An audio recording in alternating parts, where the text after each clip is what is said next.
સમાચાર વડોદરાથી કે જે ઉમેદવારો જાહેર થતા પહેલા ડભોઈમાં ભાજપને ઝટકો લાગ્યો છે। 25 કાર્યકર્તાઓએ 2 દિવસમાં જ ભાજપ છોડીને કોંગ્રેસમાં વાપસી કરી છે। બક્ષીપંચ મોરચાના જિલ્લા પ્રમુખે 25 કાર્યકર્તા સાથે વાપસી કરી હતી। કોંગ્રેસ કાર્યાલય વિશ્વેશ પટેલની આગેવાનીમાં કોંગ્રેસમાં જોડાયા હતા।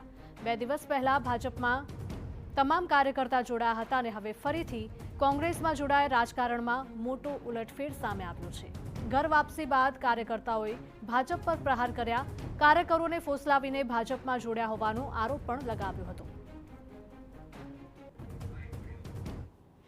અમારા બક્ષીપંચ મોરચાના પ્રમુખ છે, જે કમલમ ખાતે ભાજપવાળા એમને ભોળવીને લઈ ગયા હતા।